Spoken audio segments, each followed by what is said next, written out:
का स्वागत है जावा सफर के पहले टॉपिक में, जिसका नाम है टाइप एंड वेरिएबल। तो मैं प्रोग्रामिंग शुरू करने से पहले मैं आपको दो तीन चीज़ें इंपॉर्टेंट चीज़ें जो के साथ ऐसा होता है, सबके साथ स्टार्टिंग में ऐसा ही होता है कि उनसे प्रोग्रामिंग होता नहीं है। तो सबसे पहले ना हम उसके पीछे की रीजन जानने की कोशिश करते हैं कि क्यों नहीं होता है। तो एक्चुअली हम प्रोग्रामिंग का मतलब सिर्फ समझते हैं जो इंटेलिजेंट आइडिया होता है या जो हमारा VS कोड होता है, कंपाइलर जिसको हम कहते हैं, कंपाइलर और कोड। कोडिंग का मतलब हम सिर्फ कोड समझते हैं, लेकिन एक्चुअल में ऐसा नहीं होता है। सीन ऐसा होता है कि जैसे कि हम कोई कोडिंग क्वेश्चन देखते हैं तो हम क्वेश्चन पढ़ते हैं, उसका कोड स्टार्ट करते हैं। तो हर कोई स्टार्टिंग में ऐसा करता है, लेकिन अपने को ये नहीं करना। अभी अपने को कंपाइलर नाम की कोई चीज होती भी है या नहीं होती, हमें उसको जानना ही नहीं है। ठीक है, हमें उससे मतलब ही नहीं। हमें जब भी कोई प्रोग्रामिंग क्वेश्चन मिलेगा तो हम सबसे पहले उसके लिए हम कॉपी पेन उठाएंगे, और सबसे पहले जिस तरह हम लोग किसी भी क्वेश्चन को नॉर्मल मैथ में सॉल्व करते हैं, उस क्वेश्चन को सबसे पहले हम कॉपी और पेन पे मैथ में सॉल्व करेंगे।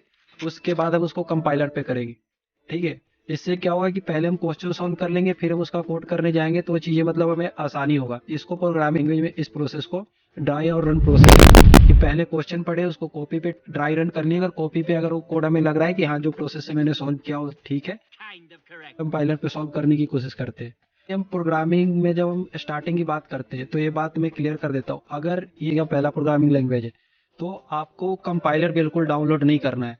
आपको कोई भी VS कोड ना यूज करना है, ना ही आपको ब्रेनजेट का इंटेलिजेंट आइडिया डाउनलोड करना। आपको कोई भी सॉफ्टवेयर डाउनलोड नहीं करना है।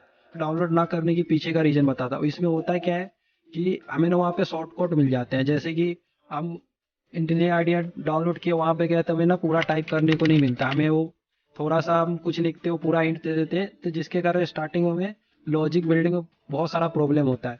कभी एरर अगर कोड में कहीं पे आता है तो इंटेलिजेंट आइडिया में क्या होता है, VS कोड में क्या होता है कि वहाँ पे वो अंडरलाइन में रेड लाइन कर देता है। जब कंपाइलर जब हमें बता ही दिया कि हमारे कोड में क्या गलत है, तो फिर हमने क्या किया, मतलब ही नहीं बनाना। तो बेसिकली मेरा कहने का ये मतलब है कि अगर आपका पहला अगर प्रोग्रामिंग लैंग्वेज है, अगर आप सबसे पहले अगर जावा स्टार्ट कर रहे हो, तो आप कभी भी इसको किसी भी ऐप के अंदर, सॉफ्टवेयर के अंदर जाके कोड ना लिखो, जिससे आपको आगे चल के ना बहुत दिक्कत होगा एरर ढूंढने में।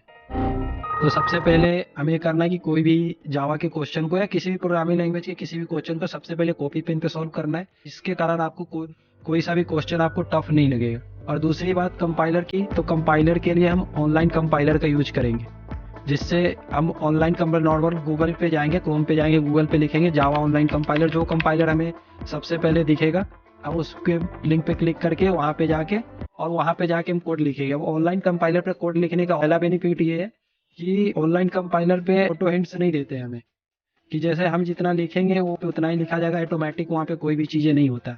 स्टार्टिंग में प्रोग्रामिंग जर्नी को शुरू करने के पहले मेरे को ऐसा लगता है कि ये चीज़ें बताना जरूरी है कि आप किसी भी कंपाइलर का यूज नहीं करें।